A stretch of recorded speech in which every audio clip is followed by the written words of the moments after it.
Good morning and welcome to Unity of Aliso, Viejo. My name is Kelly Chaplin and I'm happy to serve as your platform assistant this morning. Before we start our service, let's welcome our one and only Lou Savage to give us our announcements.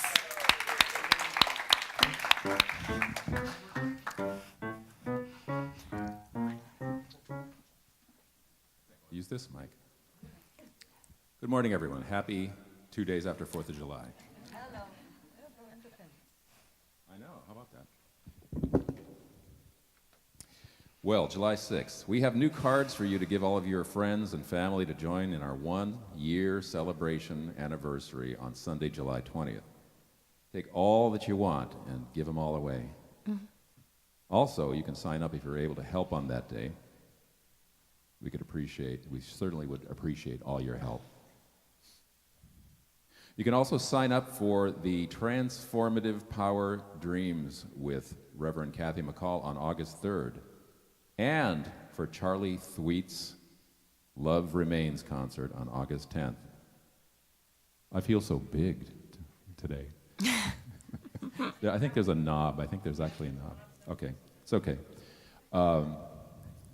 Penny Watson Crum is filling in for Tom, who is out doing his a cappella business, but Penny's an old friend of mine. She's a great saxophone player. Doing a heck of a job.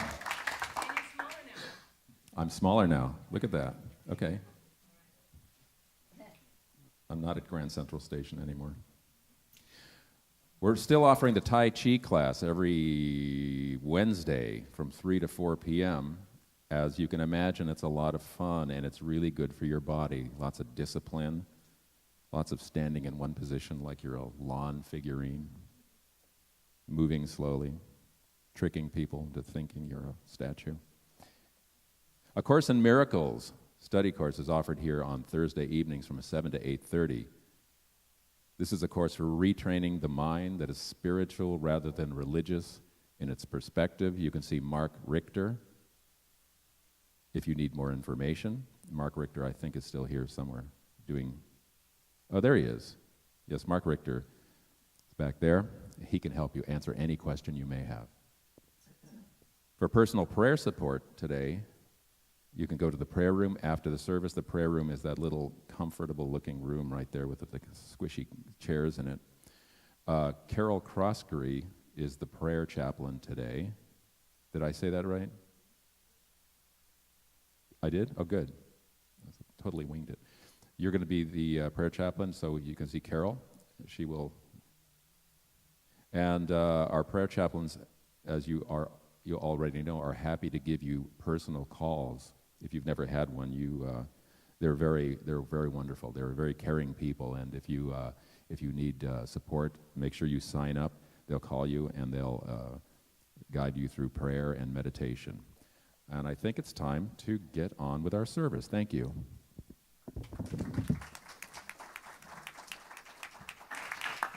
Thank you, Lou. Almost forgot my glasses. Okay. Before we get started, we like to acknowledge our children here at Unity. And each Sunday morning, our children meet in Suite 130 to learn Unity principles through art and stories. We always keep them in our hearts, and each Sunday morning we send them a special blessing. Here at Unity, we tell our children, "You are God's perfect child, and I love you just the way you are." Let's all say that together. You are God's perfect child, and I love you just the way you are. Please remember our children and our youth education team in your prayer times this week, and don't forget there's still a small child that lives in each and every one of you. Yes.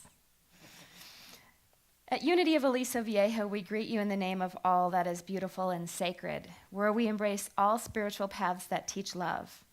Unity offers a positive path for spiritual living and welcomes people of every creed, color, ethnicity, age, socioeconomic background, sexual orientation, and people with disabilities. Unity leaves no one out. We also like to say that you are not here by accident, but by divine appointment, and we are so grateful to you that you kept your appointment with Spirit this morning. At this time, we would usually open our service with prayer. So I'd like you to take a moment and close your eyes and be in touch with the reason for this long weekend, a celebration of freedom for our country, remembering and honoring and being so grateful to all of those who served and fought to protect our outward freedoms.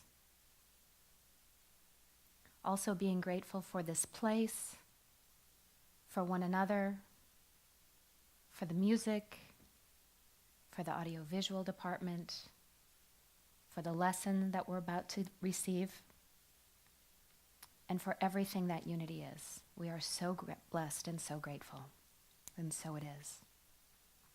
Amen. Our lesson will be given today by our very own Randy Bogus. Randy is originally from Southern Illinois. He has served our country 21 years in the Navy, and he's served all over the world for 23 years as a government contractor. Randy found unity about 2 years ago, and like most of us, when he came here, Randy felt like he had come home. And I had the pleasure of hearing Randy's lesson earlier this morning, and I would encourage you throughout the lesson, not only are we going to learn something and remember a lot of those things that we lost in history class as a kid, but you're going to hear a lot of the unity principles and all of the unification that it took as a country to be able to have unity here, for us to be here, and just really get in touch with that as you listen to Randy today. And then we have our wonderful soloist, who I was so excited to. I pulled into the parking lot this morning at 9, and I saw her lifting her guitar out of her trunk, and it's Denise Rosier, and we've all heard her many times, so hopefully you have. So if you have not, we're in for a very special treat. Good news. Okay, before we get into all of that, good news. Here at Unity, or do we do the solo first?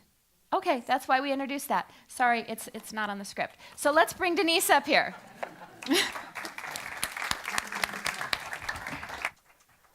Good morning. It's so great to see you guys again.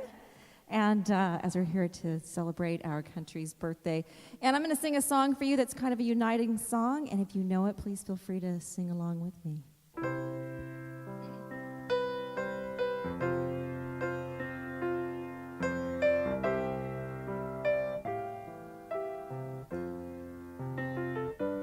We are one.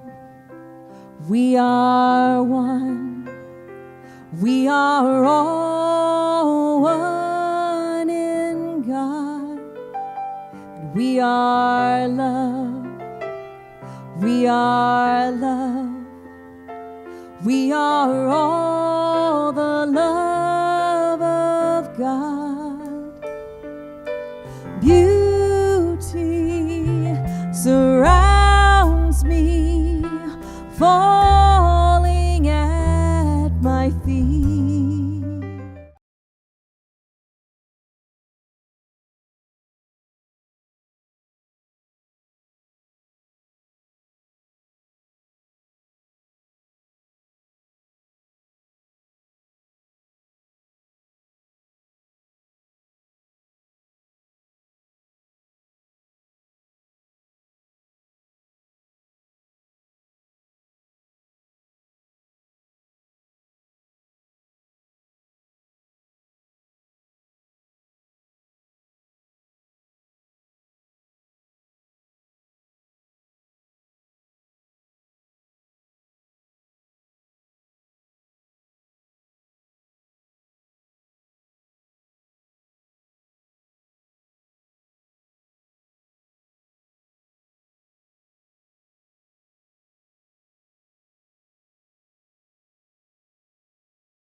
Thank you.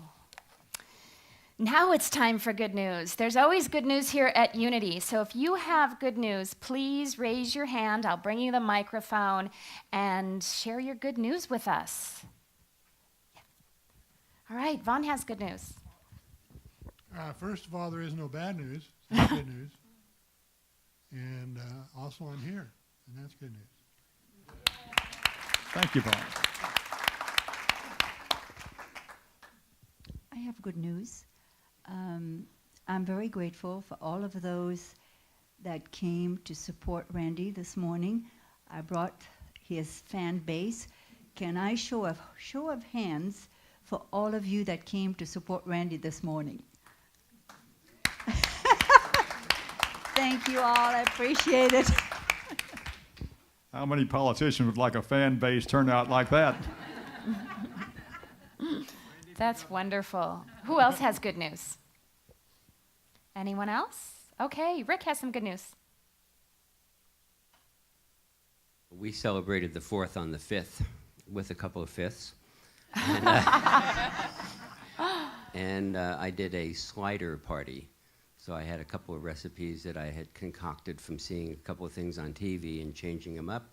Everything turned out delicious. No one went to the ER for a stomach pump. So it was a successful night. Wonderful. Daniel has good news. Yep.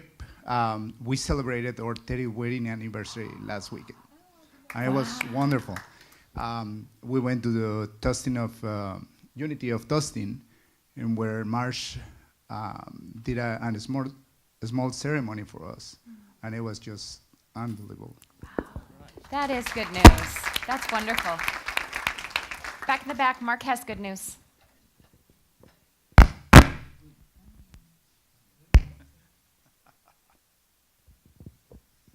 I'll be very gentle with it.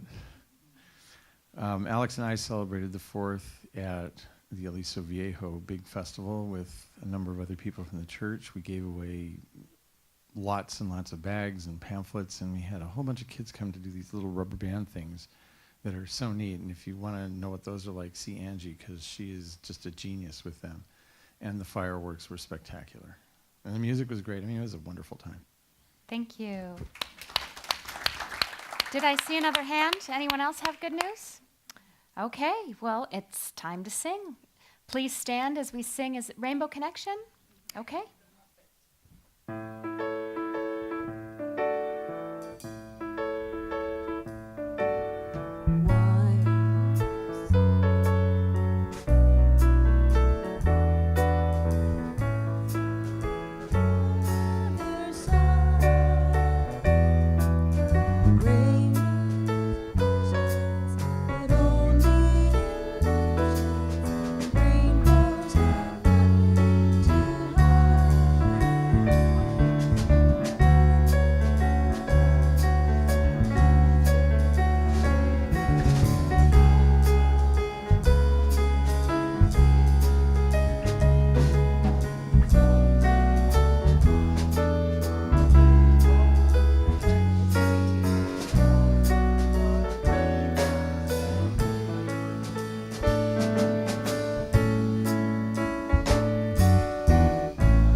All right.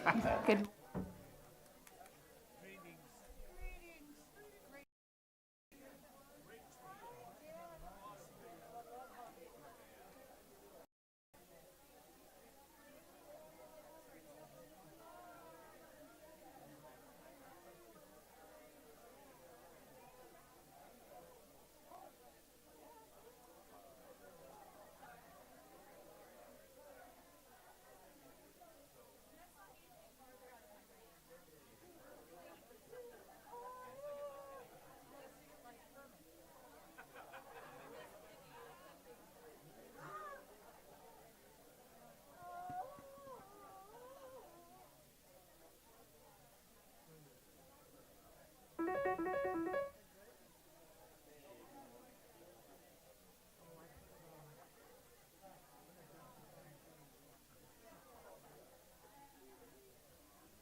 Okay, lots of hugging going on this morning. As we're seated, our musicians will lead us into a time of meditation.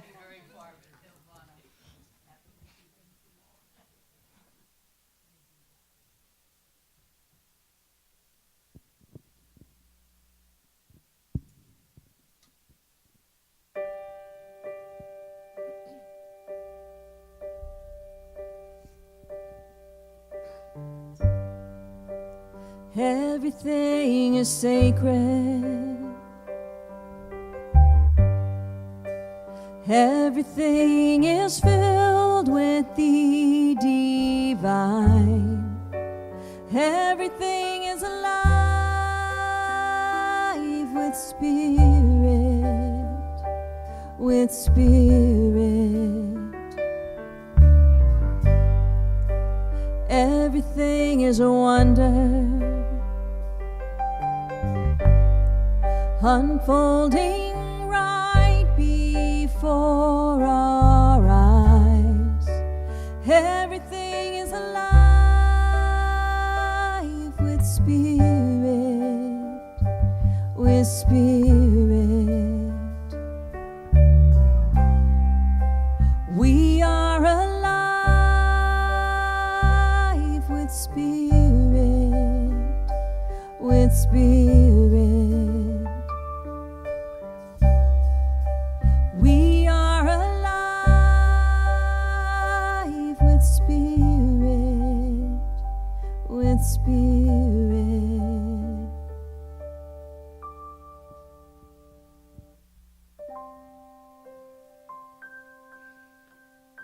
Turning inward, we close our eyes, taking a deep breath, feeling safe and relaxed and loved. We turn our attention to Independence Day and the meaning of freedom. We become aware and so grateful for all of those who for hundreds of years have fought to protect our freedoms and our rights as American citizens. But who's in charge of your inner freedom? The freedom to experience joy and love and happiness. You are. You have been given the gift of free will. You alone choose how you will live. You alone choose your attitude. You are free to choose the thoughts to think and the words you wish to speak. Take this time to choose to rest in the silence and receive the guidance from Spirit. Enjoy.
Bringing our attention back to this time and space. We honor all of those who fought and sacrificed for our outward freedoms. But we also celebrate that which in us chooses our inward freedom. We are so honored and so blessed. And so it is. Sweep over my soul. Sweep over my soul. Come, gracious Spirit,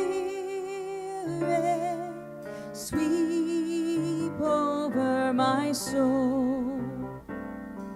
Sweep out hate and fear. Sweep out hate and fear. Come, gracious Spirit, sweep out hate and fear. Sweep in love and peace. Sweep in love and peace. Come, gracious Spirit, sweep in love and peace. Sweep in grace and joy. Sweep in grace and joy. Come, gracious Spirit, sweep in grace and joy.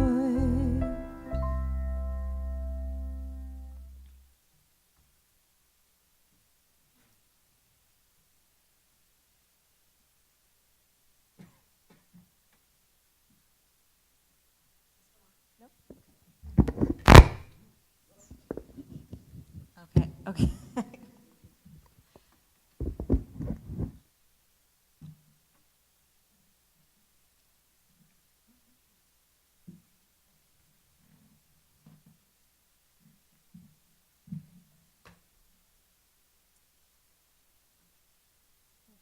seem to be missing some parts. It's okay. I'll let you play it. No, it's actually the chart for the 11th one, but like this. But, yeah, but different. It's okay.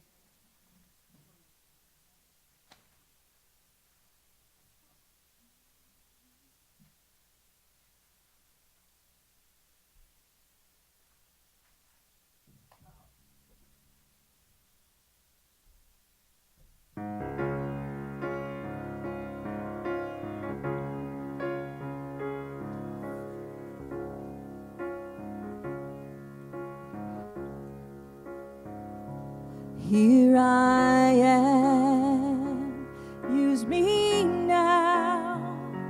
Speak your word, of your will, speak your word. I am love, I am love. I have known, I'm the branch, you're the tree. There's no want, there's no need, intertwined, heart and soul aligned. You call me by name, beloved one. Nothing will ever come between us.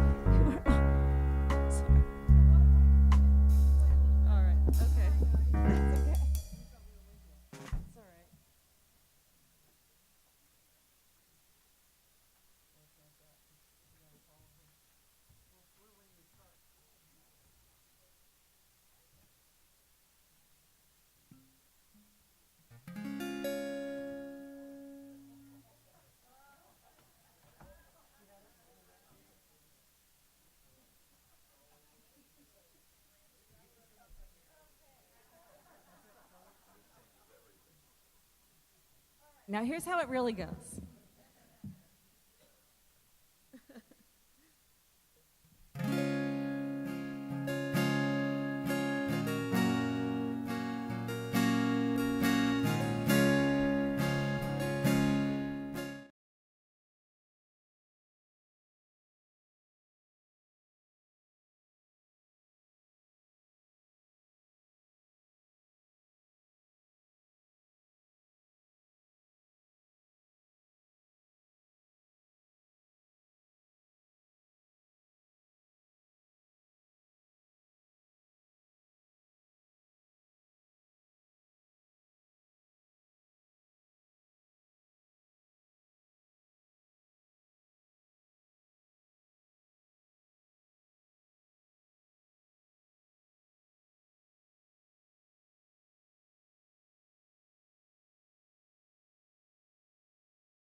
I'm awfully sorry about those last 2 pages there, Denise.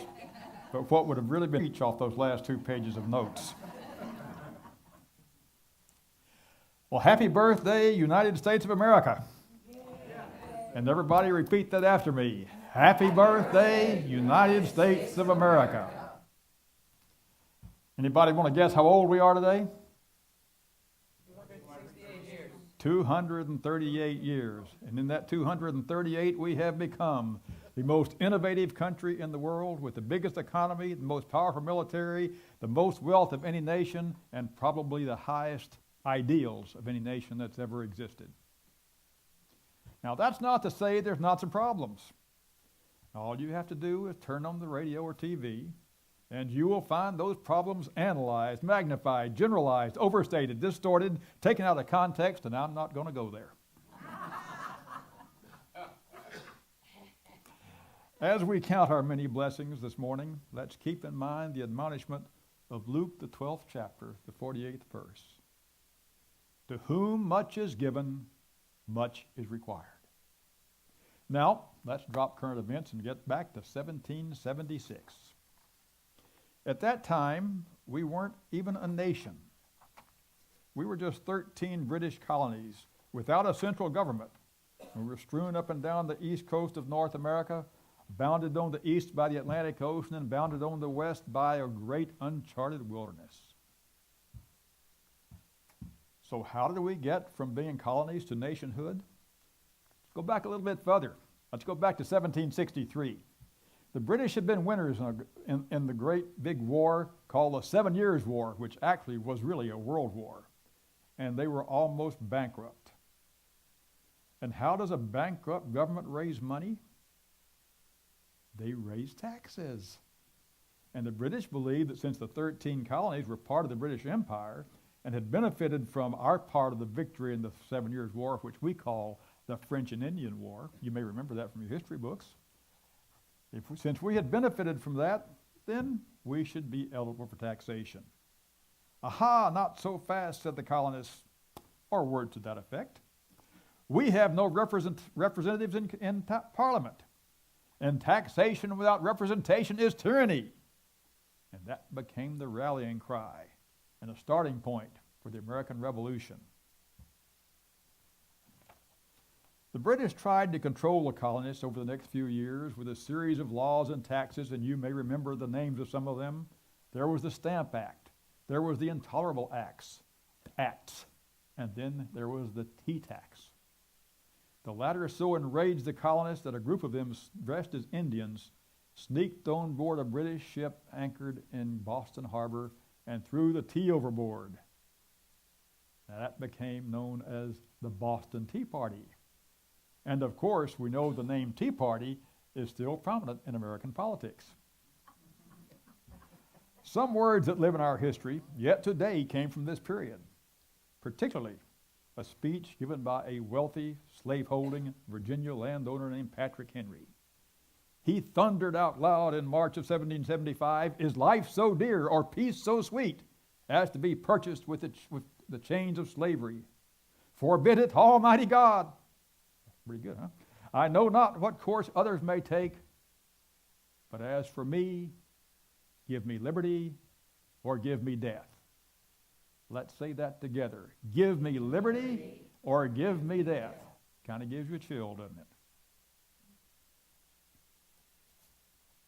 A little more than a year later, on the 4th of July in 1776, representatives from the colonies signed the Declaration of Independence that included these famous words: "We hold that these truths be self-evident, that all men are created equal, and they are endowed by their Creator with certain unalienable rights, and that among these are life, liberty, and pursuit of happiness." And the Declaration stated in conclusion, "These colonies are and of right ought to be free and independent states, and that all political connection between them and the state of Great Britain is and ought to be totally dissolved." 56 people signed that declaration.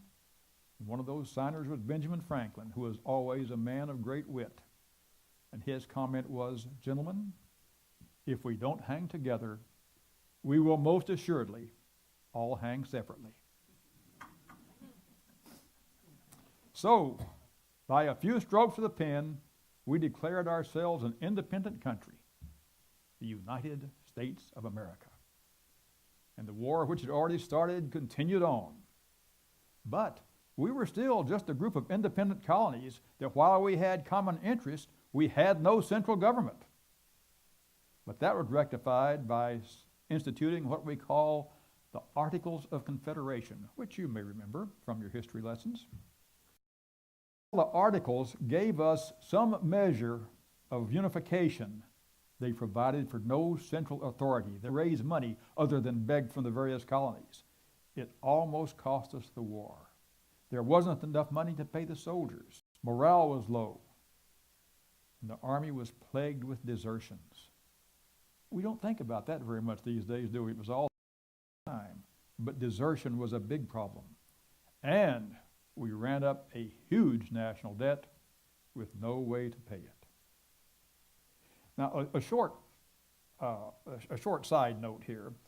The Articles of Confederation contained an offer of statehood to the French colony of Quebec. They refused the offer. If they had, Cecile probably wouldn't have a French accent, and that would be a loss. Well, the war dragged on, and we gained allies, particularly the Spanish and the French. We don't hear that much about the Spanish, but they were there. And things rarely looked very optimistic for the Americans. However, in October of 1781, the American and French armies trapped the British army on the Virginia peninsula of Yorktown. The British General Lord Cornwallis had no escape by land. The French fleet sailed in, defeated the British fleet at the Battle of Chesapeake Bay, and suddenly the British were trapped. They had no escape by sea. Over 8,000 British troops and their hired mercenaries became prisoners of war at the surrender. To borrow a phrase, major combat operations were over, even though the final peace treaty took another 2 more years to sign. Now, there is a side story to the surrender of Yorktown that I think bears repeating. General Cornwallis had asked for traditional honors for the surrender. In other words, the British troops would march by with their flags flying and their muskets carried proudly, and the band would play an American tune as a sign of respect to the victors. But George Washington remembered the Battle of Charleston, in which the British took Charleston, South Carolina, under our American General Benjamin Lincoln. Washington, thinking of that humiliation, denied Cornwallis's request, and consequently the defeated troops marched with flags furled and muskets reversed in shame. General Cornwallis did not attend the surrender. He claimed he was too sick, and he probably was at the thought of losing his 8,000 men and supplies and equipment to the ragtag rebel army, even though there were more Frenchmen there than we were. But still, it was a victory for the Americans. General Cornwallis decided, since he couldn't attend because he was sick, he gave the sword of surrender to Brigadier General Charles O'Hara, a very good Irishman, to present the sword of surrender to the senior general there, General Rochambeau of France. General Rochambeau declined the sword and motioned towards George Washington. George Washington declined the sword and motioned towards Brigadier General or Major General Benjamin Lincoln, who had been humiliated at Charleston. So it was General Lincoln who took the sword of surrender from the British, and the British humiliation was complete. Meanwhile, the Articles of Confederation, which had proved rather inadequate for running the war, proved equally inadequate for running a government in peacetime. So a convention was convened in Philadelphia in 1787, ostensibly to modify or make recommendations to the Articles of Confederation. However, most of the delegates thought that was a lost cause and that they were going to have to draft a completely new constitution. So through that long, hot summer in Philadelphia, the delegates sweated, debated, argued, compromised, proposed, and some even left tired and disgusted. The convention had started with 55 delegates. Ultimately, only 39 signed the document, and probably none of them were satisfied. But we had a constitution, we had a foundation for our government, and George Washington was elected our first president. And we all know what happened from there, right? Throughout the Constitutional Convention, there had been a proverbial elephant in the room: slavery. Yet the word itself is never mentioned in the Constitution. Many delegates, even slaveholders such as George Washington and Thomas Jefferson, had a strong moral revulsion to slavery. However, slavery was the backbone of the Southern economy, and slavery had to be accounted for, and there are at least 3 big compromises in the Constitution. It was slavery or no government at all. The Founding Fathers seemed to believe, or at least hope, that slavery would eventually die of its own accord. How wrong they were. The issues that surrounded slavery eventually resulted in the Civil War, the bloodiest war in our history. Almost 2% of our population lost its life in the Civil War. As comparison, in World War II, the United States lost 1/3 of 1%. The Civil War was indeed a bloody tragedy. Well, let's take a look now at a quick look at the religious beliefs of our Founding Fathers. Now, it is interesting to note that the word slave and slavery did not appear in the Constitution. Neither did the words Jesus or God. The Founding Fathers might be called WASPs, White Anglo-Saxon Protestants, with the exception of one Roman Catholic. Within the Protestants, there was a wide range of beliefs. However, the Founding Fathers seemed fairly unanimous that everyone should have the freedom to follow their own religious beliefs. And so they included in the Constitution a statement that no religious test shall ever be required as a qualification for public office. Now, that doesn't mean that you or me can't in our own hearts say we don't want somebody of such and such faith or such and such. But as the government can never, ever, ever ask for a religious qualification. Interesting. George Washington is a rather interesting study. He was officially an Episcopalian. By word and deed, he seemed to be a man of profound faith, but in his public discourse or in his writings, he did not refer to either Jesus nor God, nor did he ever take or routinely take communion. However, he expounded on the importance of a strong religious faith. He believed religion was the basis of morality. He said he believed that good Christians will always be good citizens. And he believed the universe was created by a supreme being. And yet, he believed that, quote, the government should be free from the influence of the clergy. Washington's religious pragmatism and tolerance is exemplified in a letter that he wrote to a contractor who was going to hire workers to work on his home at Mount Vernon. And Washington wrote, if they be good workmen, they may be from Asia, Africa, or Europe. They may be Muslims, Jews, or Christians of any sect, or they may be atheists. In other words, let's get the job done, folks. Now, Benjamin Franklin was probably the other end of religious piety. Once in his later life, he was asked if he believed in the divinity of Jesus. Franklin thought a moment and said in words to this effect, I've never given it much thought. However, at my advanced age, I think I'll just wait and see.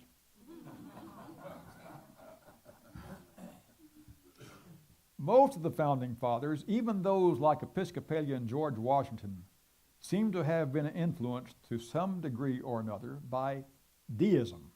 Deism, a philosophy that flourished in the so-called Age of Enlightenment of the 17th and 18th centuries.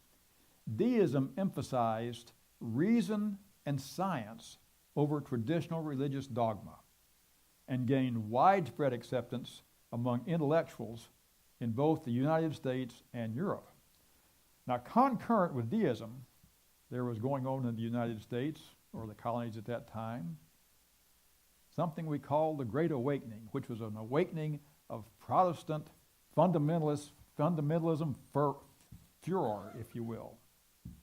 It would seem that the Founding Fathers were very little influenced by the Protestant awakening, because otherwise we might have had the United Protestant States of America, the UPS of America. But we don't. Now, John Adams, one of those original Founding Fathers, and the one who probably seemed less influenced by deism than most of the others, said, the Christian religion is, above all religions that ever prevailed or existed in ancient or modern times, the religion of wisdom, virtue, equity, and humanity. This was the same John Adams who, as second president of the United States, signed a treaty which contained the statement, "The government of the United States of America is not in any sense founded on the Christian religion." Whoa, 1797. I think the founding fathers had a clear understanding of the difference in a nation being founded on Christian principles as opposed to having Christianity as a state religion. I think many of us have lost that distinction, a distinction that I think is very important. Personally, I see the United States as a nation clearly founded on Christian principles, but one that has taken great care not to have any official state religion. So on this birthday, let's look forward to the future. If the past is prologue to the future, it won't be easy, but it never has been. The U.S. Navy SEALs have a slogan: "The only easy day was yesterday." We tend to look back over the wonderful days of yesteryear with nostalgia. I tend to look back and think, those were the wonderful days that never were. The Barbra Streisand song puts it so eloquently.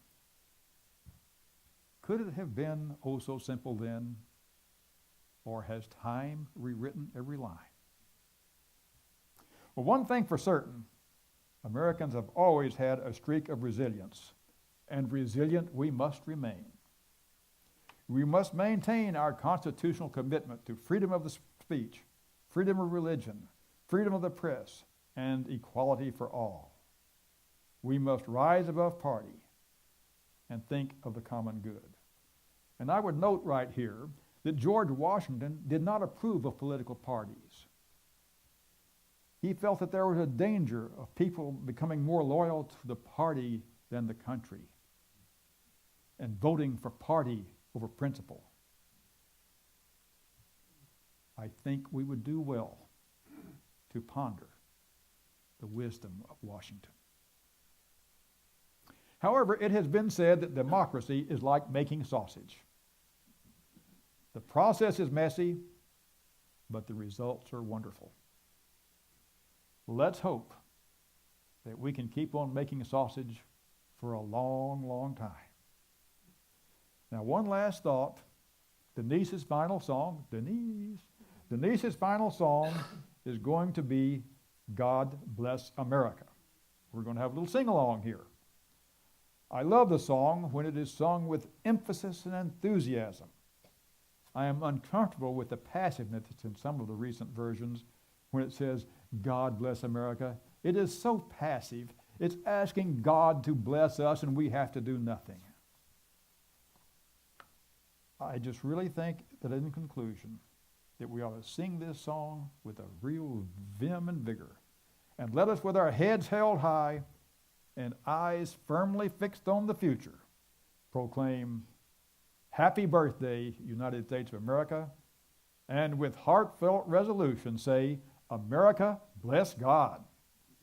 And so I ask you to repeat those words. America, bless God. Amen.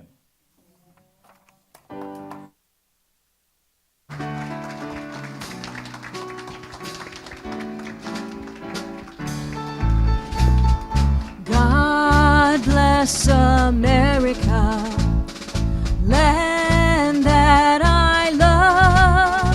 Stand beside her and guide from above. From the oceans to the prairies, to the oceans. Home. God bless America, my home, sweet home. God bless America, my home, sweet. Audio visual, and thank you for videoing our service today. It's amazing what it takes here at Unity to put on a service. And we especially want to acknowledge Randy for that wonderful reminder of how our country got started. There was so much that I remember learning in history school, and then there was so much of behind the scenes that I had not heard. So thank you for that. And for reminding us that it really was all about unity. It really was all about unifying the colonies, unifying as a people, and being able to be here today in this great country. So thank you, Randy. Thank you. Very well done. Okay, this part of our service we call our sacred walk of abundance. The law of giving and receiving is a principle understood by all spiritual traditions. We invite you to experience this principle in body, mind, and spirit. As you feel comfortable, please come forward on either side and take an affirmation blessing from one of the crystal bowls. And if you have a financial offering, please place it in the silver plate. If you don't have a financial gift to give this morning, that's quite all right. Please do come forward, say a silent prayer, and take your blessing. Before we do this, let's speak our offering blessing together. You'll find it on the screens. Divine love, through me, blesses and multiplies all that I give and all that I receive. Amen. Please come forward as you feel comfortable.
I am so blessed.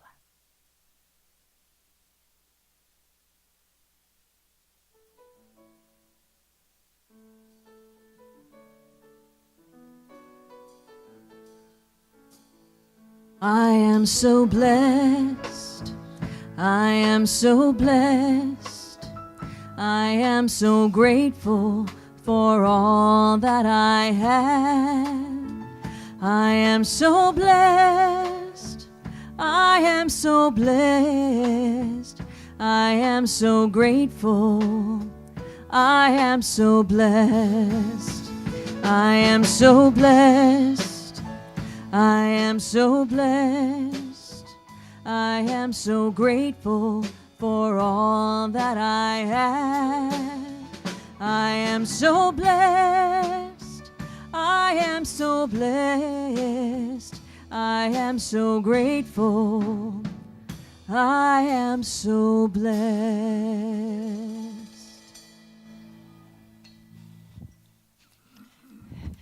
Thank you. And here at Unity, we definitely are so blessed. This is a part of our service that's very special to me. It's the blessing of our newcomers. So if you are here for your first, second, or third time and have not been recognized here as a newcomer, we would invite you to stand so that we can welcome you. If you could please go ahead if you'd like to stand. Not to embarrass you, but to get to know you better and welcome you to Unity. Thank you. Our ushers have a packet of information they would like to bring you. And again, we'd love the opportunity to give you a blessing. Please remain standing if you would as our congregation repeats after me. You are the light of the world. You are the light of the world. We bless you with all the love in our hearts. We bless you with all the love in our hearts. Your presence makes a difference. Welcome home. Welcome home. For most of us, when we found Unity, we did feel that we had come home, and we truly hope that you felt at home this morning and that you will want to return. We encourage you to fill out an information welcome packet and take it back to the bookstore where Mark has a gift for you, and you may be seated. It is our way of saying thank you so much for being here, and we hope that you will be back. Reverend Margaret will be with us next Sunday, so please, if you have not had the opportunity to hear her and experience her message, we welcome you back, and please come back to hear that. As our service comes to a close, please join me in speaking our prayer for protection up on the screen together.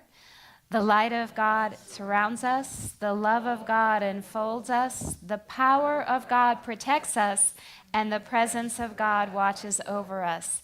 Wherever we are, God is. Amen. And now let's all stand together and join hands as we sing our closing song, Let There Be Peace on Earth.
Birthday America.